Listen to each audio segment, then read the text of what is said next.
What up, fam? Hoping everyone's having a good one. So after you go ahead and redeem all your rewards and open all of them, the first thing you're going to want to go ahead and do is go into the collections, go into the starter collections, and make sure you complete all of them. You get a pack for each one you complete. Unfortunately, I have yet to complete this. I would get another pack, and then by getting 3 bat skins, I would get another pack as well. So I believe that's 8 packs total. After that, well, not after that, but we're going to take a look at the live series collection rewards. We're going to basically make a video out of almost every single thing. Something different this year is they have a free agents collection reward if you collect all the free agents. But let's go all the way to the bottom and start with the Dodgers.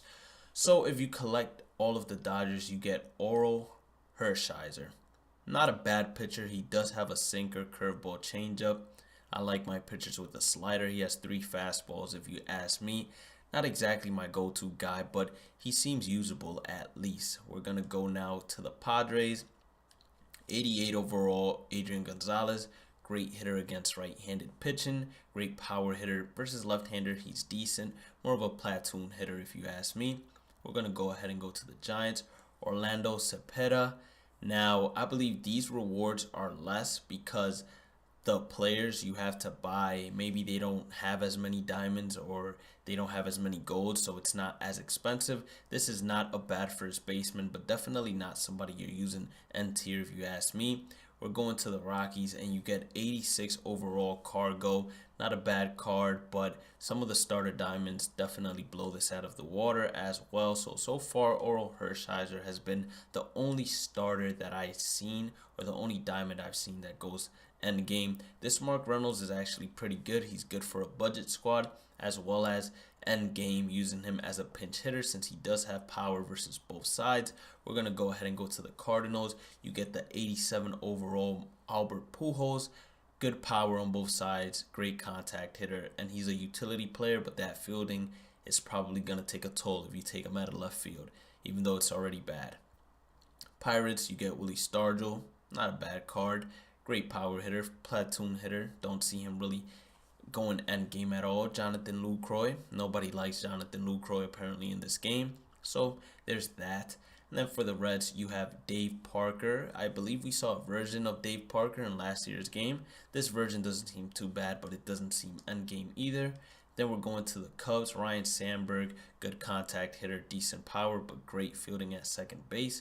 We're going to continue on to the Phillies, where you get Cole Hamels. Looking like a good pitcher, just like he was in the beginning of 18 when you got him for completing conquest, I believe. Then the Mets, it's Mike Piazza. Not a bad Mike Piazza card. Great hitting catcher. Great power hitting catcher, if you ask me. Then we go to Daniel Murphy.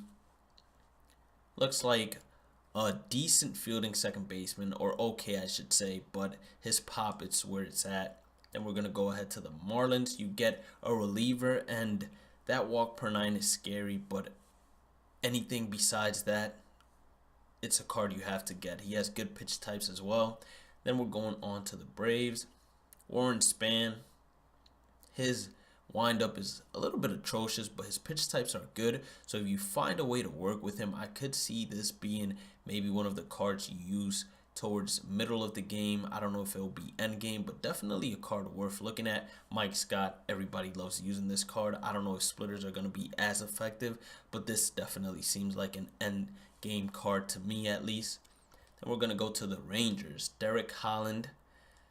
Not really too interested in that. If you guys want to see the attributes, you go ahead and pause them whenever I press triangle. Sometimes I press it a little bit too fast. Carson Smith looks like a great relief pitcher, great pitch types. Another relief pitcher that looks like he could make his way to the end game. Raleigh Fingers, always a good relief pitcher to have as well. This one has 2 fastballs. I'm not sure if all of his cards have 2 fastballs, but this seems decent, not end game material if you ask. And Troy Percival, not bad. He was decent last year. I'm pretty sure he'll be decent this year again, but not end game if you ask me. Then we go to the Twins. Rod Carew, contact hitting second baseman, speedy guy. Kansas City Royals is Kelvin Herrera. This card is always a good card in MLB The Show. Not end game, but definitely something usable for budget squads. Then Detroit Tigers, it's the contact hitting shortstop. That's a great fielder. we're going to go ahead to the Cleveland Indians, and it's Kenny Lofton. Great contact hitter, center field. Chicago White Sox is Avisail Garcia. He is a great contact hitter versus lefties, has good pop versus righties. His fielding is just not there, but his speed definitely is. Then we're going to the Blue Jays, where you get Brett CECIL, relief pitcher. Doesn't seem too bad. His pitch types, although they're not too convincing if you ask me, but his numbers are good. To the Rays, Fred McGriff, power hitting first baseman. Defense is a little sketchy. Yankees, they have Robinson Cano, the second baseman. You go ahead and get a solid hitting second baseman that can field for you and has some decent speed. Boston Red Sox is Jacoby Ellsbury. We've seen this card a bunch of times. I don't see it making end game at all, as not too many people use it towards the end.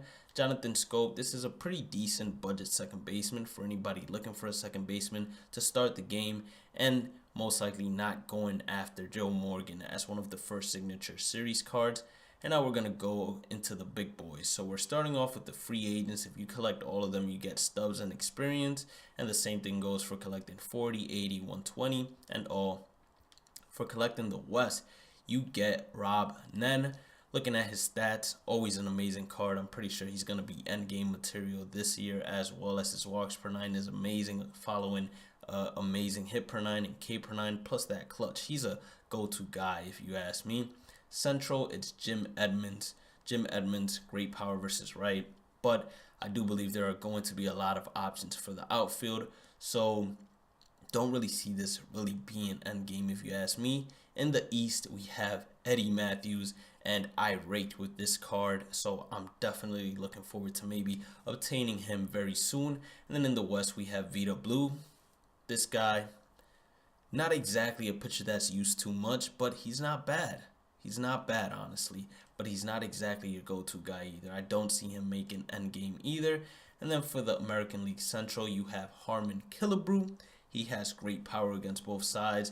Definitely could be a third baseman that comes off the bench to pinch hit, or just somebody that you have there at first base just to have amazing power. But I don't really see him being in anybody's starting lineup unless it's a power hitting lineup 100%, and I'm talking about end game. And then for the East, we have Jose Bautista. Decent fielding actually, but great hitting. Definitely could be seen as an end game card for the outfield. And then for the National League, we have Rogers Hornsby as the 99 overall. To me, this is arguably one of the best second basemen. I actually believe this second baseman is better than Joe Morgan. So if you complete the National League, you get a better second baseman than Joe Morgan that can play third and short.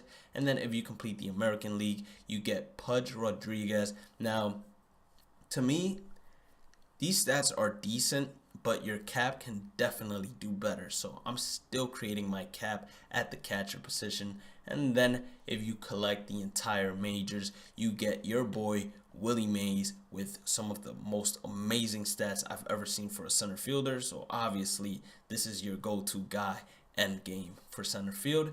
And I believe that's it for the collection rewards. I'm going to go ahead and take a look at all these rewards or all these collections, and then if there's one worthy of a video, I'll go ahead and make one out of it.